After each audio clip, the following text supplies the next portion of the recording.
Francisco Cândido Xavier. Libertação. 6º livro da coleção A Vida no Mundo Espiritual, ditado pelo Espírito André Luiz. Capítulo 6. Observações e novidades. De volta ao domicílio de Gregório, fomos transferidos da cela trevosa para um aposento de janelas gradeadas, onde tudo desagradava à vista. Certo, devíamos a mudança ao resultado encorajador que alcançáramos nas operações seletivas, mas, em verdade, ainda aí nos achávamos em autêntico pardieiro. De qualquer modo, era para nós imenso consolo contemplar algumas estrelas através do nevoeiro que assaltava a paisagem noturna. O instrutor, versado em expedições idênticas à nossa, recomendou-nos não tocar os varões de metal que nos impediam a retirada. Esclarecendo-se, achavam imantados por forças elétricas de vigilância e acentuando que a nossa condição ainda era de simples prisioneiros. Aproximamo-nos, porém, das janelas que nos comunicavam com o exterior e reparei que o espetáculo era digno de estudo. Grande movimento na via pública, congregando vários grupos de criaturas em conversação não longe de nós. Os diálogos e entendimentos surpreendiam. Quase todos se referiam à esfera carnal. Questões minuciosas e pequeninas da vida particular eram analisadas com inequívoco interesse. Contudo, as notas dominantes caíam no desequilíbrio sentimental e nas emoções primárias da experiência física. Percebi diferentes expressões nos halos vibratórios que revestiam a personalidade dos conversadores através das cores de variação típica. Dirigi-me a Gúbio, buscando-lhe oportuno esclarecimento. Não me diste ainda, respondeu prestimoso, a extensão do intercâmbio entre encarnados e desencarnados. A determinadas horas da noite, 3/4 partes da população de cada um dos hemisférios da crosta terrestre se acham nas zonas de contato conosco, e a maior percentagem desses semilibertos do corpo, pela influência natural do sono, permanecem detidos nos círculos de baixa vibração, qual este em que nos movimentamos provisoriamente. Por aqui, muitas vezes se forjam dolorosos dramas que se desenrolam nos campos da carne.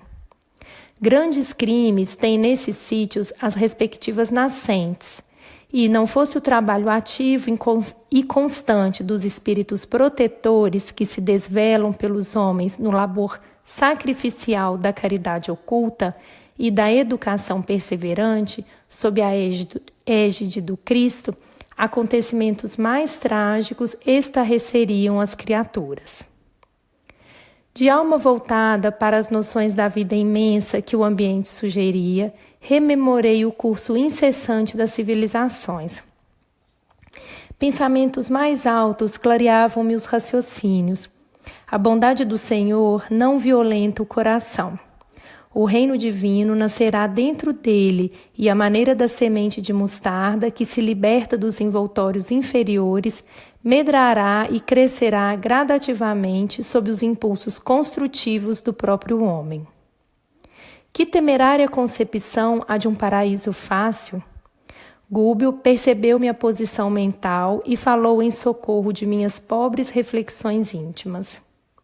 Sim, André, a coroa da sabedoria e do amor é conquistada por evolução, por esforço, por associação da criatura aos propósitos do Criador. A marcha da civilização é lenta e dolorosa. Formidandos atritos se fazem indispensáveis para que o espírito consiga desenvolver a luz que lhe é própria. O homem encarnado vive simultaneamente em 3 planos diversos. Assim como ocorre a árvore que se radica no solo, guarda ele raízes transitórias na vida física. Estende os galhos dos sentimentos e desejos nos círculos de matéria mais leve, quanto o vegetal se alonga no ar. E é sustentado pelos princípios sutis da mente, tanto quanto a árvore é garantida pela própria seiva. Na árvore temos raiz, copa e seiva, por 3 processos diferentes de manutenção para a mesma vida. E no homem vemos corpo denso de carne, organização perispíritica em tipo de matéria mais rarefeita, e mente, representando 3 expressões distintas de base vital, com vistas aos mesmos fins. Segundo observamos, o homem exige, para sustentar-se no quadro evolucionário, segurança relativa no campo biológico, alimento das emoções que lhe são próprias nas esferas de vida psíquica, que se afinam com ele, e base mental no mundo íntimo. A vida é patrimônio de todos, mas a direção pertence a cada um. A inteligência caída precipita-se despenhadeiro abaixo, encontrando sempre nos círculos inferiores que elege por moradia milhões de vidas inferiores, junto às quais é aproveitada pela sabedoria celestial para a maior glorificação da obra divina. Na economia do Senhor, coisa alguma se perde e todos os recursos são utilizados na química do infinito bem. Aqui mesmo, nesta cidade, tínhamos a princípio autêntico império de vidas primitivas, que pouco a pouco se fez ocupado por extensas coletividades de almas vaidosas e cruéis. Entrincheiraram-se nestes sítios, guardando o louco propósito de hostilizar a bondade excelsa, e exercem funções úteis junto a enorme agrupamento de criaturas, ainda sub-humanas, não obstante atenderem a serviço que para nós outros seria presentemente insuportável. Usam a violência em largas doses, todavia, no curso dos anos. A influenciação intelectual delas trará grandes benefícios aos oprimidos de agora, e estejamos convictos de que, apesar de blasfonar inteligência e poder, permanecerão nos postos que ocupam apenas enquanto perdurar o consentimento da divina direção, atento ao princípio que determina tenha cada assembleia o governo que merece. O instrutor confiou-se à pausa mais longa e concentrei minha atenção numa dupla feminina que conversava rente à grade. Certa mulher, já desencarnada, dizia para a companheira ainda presa à experiência física, parcialmente liberta nas asas do sono. Notamos que você, ultimamente, anda mais fraca, mais serviçal. Estará desencantada quanto aos compromissos assumidos? A interpelada explicou um tanto confundida. Acontece que João se filiou a um círculo de preces, o que de alguma sorte nos vem alterando a vida. A outra deu um salto à retaguarda, ao modo de um animal surpreendido, e gritou: orações? Você está cega quanto ao perigo que isso significa? Quem reza cai na mansidão. É necessário espizinhá-lo, torturá-lo, feri-lo, a fim de que a revolta o mantenha em nosso círculo. Se ganhar piedade, estragar-nos ao plano, deixando de ser nosso instrumento na fábrica. A interlocutora, no entanto, observou ingênua. Ele se diz mais calmo, mais confiante. Marina, obtemperou a outra intempestiva. Você sabe que não podemos fazer milagres e não é justo aceitar regras e intrugices de espíritos acovardados que, a pretexto de fé religiosa, se arvoram em ditadores de salvação. Precisamos de seu marido e de muitas outras pessoas que a ele se agregam em serviço e em nosso nível. O projeto é enorme e interessante para nós. Já esqueceu quanto sofremos? Eu, de mim mesma, tenho duras lições por retribuir. E batendo-lhe esquisitamente nos ombros, acentuava: não admita encantamentos espirituais. A realidade é nossa e cabe-nos aproveitar o ensejo integralmente. Volte para o corpo e não ceda 1 milímetro. Corra com os apóstolos improvisados.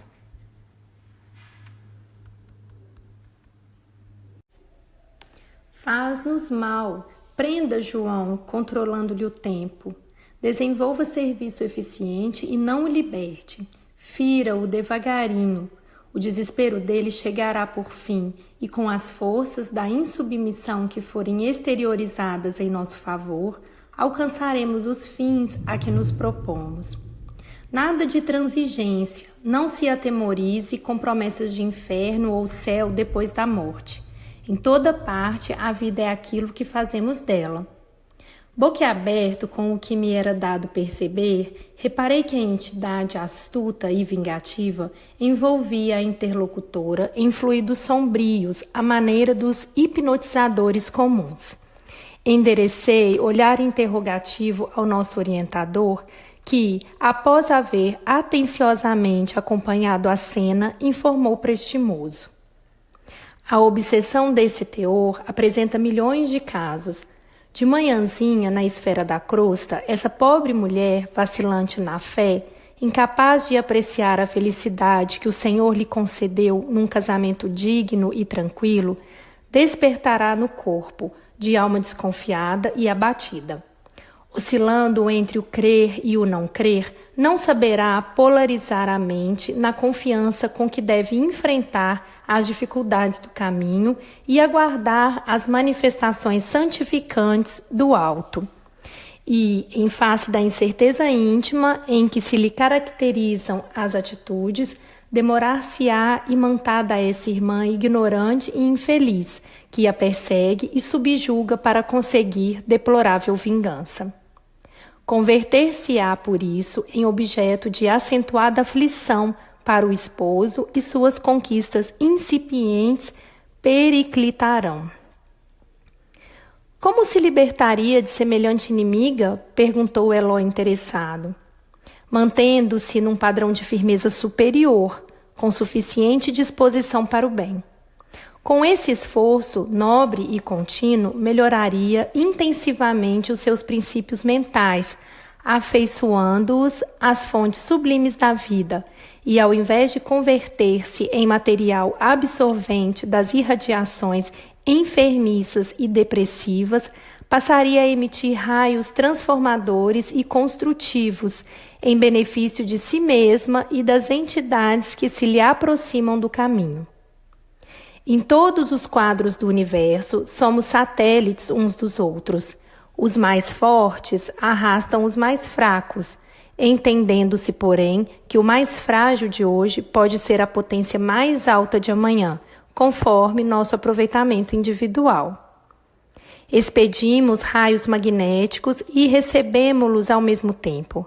É imperioso reconhecer, todavia, que aqueles que se acham sob o controle de energias cegas, acomodando-se aos golpes e sugestões da força tirânica, emitidos pelas inteligências perversas que os assediam, demoram-se longo tempo na condição de aparelhos receptores da desordem psíquica. Muito difícil reajustar alguém que não deseja reajustar-se. A ignorância e a rebeldia são efetivamente a matriz de sufocantes males.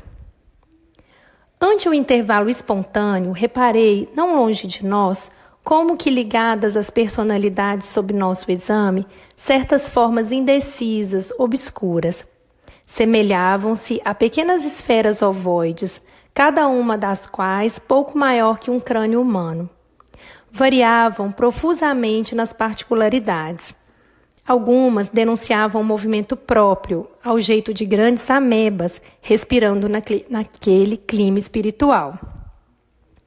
Outras, contudo, pareciam em repouso, aparentemente inertes, ligadas ao halo vital das personalidades em movimento. Fixei demoradamente o quadro com a perquirição do laboratorista diante de formas desconhecidas. Grande número de entidades, em desfile nas vizinhanças da grade, transportavam essas esferas vivas como que imantadas às irradiações que lhes eram próprias. Nunca havia observado antes tal fenômeno. E em nossa colônia de residência, ainda mesmo em se tratando de criaturas perturbadas e sofredoras, o campo de emanações era sempre normal. E quando um serviço ao lado de almas em desequilíbrio na esfera da crosta, nunca vira aquela irregularidade, pelo menos quando me fora até ali permitido observar. Inquieto, recorri ao instrutor, rogando-lhe ajuda. André, respondeu ele circunspecto, evidenciando a gravidade do assunto, compreendo-te o espanto. Vê-se de pronto que és novo em serviços de auxílio. Já ouviste falar de certo numa segunda morte? Sim, acentuei, tenho acompanhado vários amigos à tarefa reencarnacionista quando atraídos por imperativos de evolução e redenção, tornam ao corpo de carne. De outras vezes, raras aliás, tive notícias de amigos que perderam o vínculo perispiritual, conquistando planos mais altos. O perispírito, mais tarde, será objeto de mais amplos estudos das escolas espiritistas cristãs, nota do autor espiritual. A esses missionários, distinguidos por elevados títulos na vida superior, não me foi possível seguir de perto. Gúbio sorriu e considerou. Sabes, assim, que o vaso perispíritico é também transformável e perecível, embora estruturado em tipos de matéria mais rarefeita. Sim, acrescentei reticencioso em minha sede de saber. Viste, companheiros, prosseguiu o orientador, que se desfizeram dele, rumo a esferas sublimes, cuja grandeza, por enquanto, não nos é dado sondar. E observaste, irmãos, que se submeteram a operações redutivas e desintegradoras dos elementos perispíriticos para renascerem na carne terrestre. Os primeiros são servidores enobrecidos e gloriosos no dever bem cumprido, enquanto que os segundos são colegas nossos, que já merecem a reencarnação trabalhada por valores intercessores. Mas tanto quanto ocorre aos companheiros respeitáveis desses dois tipos, os ignorantes e os maus, os transviados e os criminosos também perdem um dia a forma perispiritual.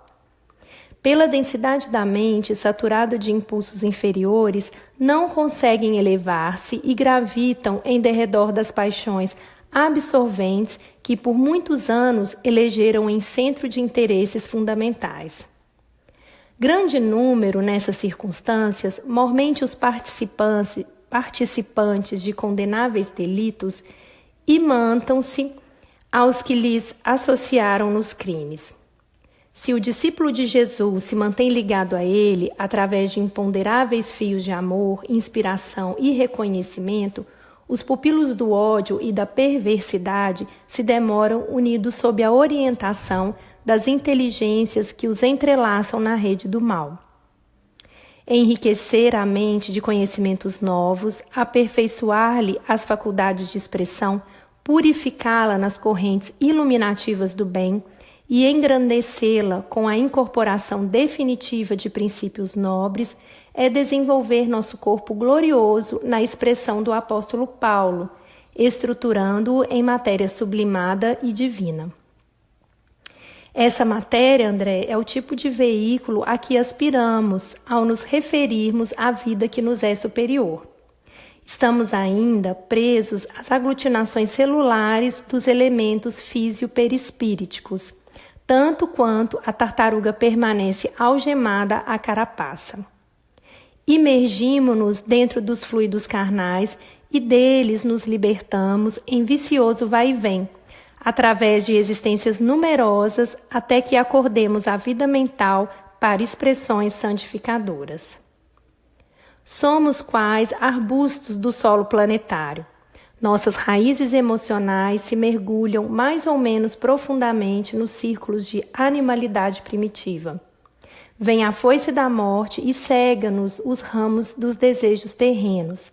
Todavia, nossos vínculos guardam extrema vitalidade nas camadas inferiores e renascemos entre aqueles mesmos que se converteram em nossos associados de longas eras, através de lutas vividas em comum e aos quais nos agrilhoamos pela comunhão de interesses da linha evolutiva em que nos encontramos. As elucidações eram belas e novas aos meus ouvidos, e em razão disso calei as interrogações que me vagueavam no íntimo para atenciosamente registrar as considerações do instrutor, que prosseguiu. A vida física é puro estágio educativo dentro da eternidade, e a ela ninguém é chamado a fim de candidatar-se a paraísos de favor, e sim a moldagem viva do céu no santuário do espírito, pelo máximo aproveitamento das oportunidades recebidas no aprimoramento de nossos valores mentais, com o desabrochar e evolver das sementes divinas que trazemos conosco. O trabalho incessante para o bem, a elevação de motivos na experiência transitória, a disciplina dos impulsos pessoais, com amplo curso às manifestações mais nobres do sentimento, o esforço perseverante no infinito bem, constituem as vias de crescimento mental, com aquisição de luz para a vida imperecível. Cada criatura nasce na crosta da terra para enriquecer-se através do serviço à coletividade. Sacrificar-se é superar-se, conquistando a vida maior. Por isso mesmo, o Cristo asseverou que o maior no reino celeste é aquele que se converter em servo de todos. Um homem poderá ser temido e respeitado no planeta pelos títulos que adquiriu à convenção humana, mas se não progrediu no domínio das ideias, melhorando-se e aperfeiçoando-se, guarda consigo mente estreita e enfermiça. Em suma, ir à matéria física e dela regressar ao campo de trabalho em que nos achamos presentemente é submeter-nos a profundos choques biológicos, destinados à expansão dos elementos divinos que nos integrarão um dia à forma gloriosa. E porque me visse na atitude do aprendiz que interroga em silêncio, Gúbio asseverou. Para fazer-me mais claro, voltemos ao símbolo da árvore. O vaso físico é o vegetal, limitado no espaço e no tempo. O corpo perispíritico é o fruto que consubstancia o resultado das variadas operações da árvore, depois de certo período de maturação. E a matéria mental é a semente que representa o substrato da árvore e do fruto, condensando-lhes as experiências.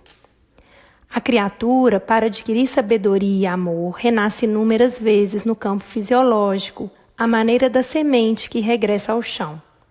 E quantos se complicam deliberadamente, afastando-se do caminho reto na direção de zonas irregulares, em que recolhem experimentos doentios, atrasam, como é natural, a própria marcha, perdendo longo tempo para se afastarem do terreno resvaladiço a que se relegaram, ligados a grupos infelizes de companheiros que, em companhia deles, se extraviaram através de grandes compromissos com a leviandade ou com o desequilíbrio.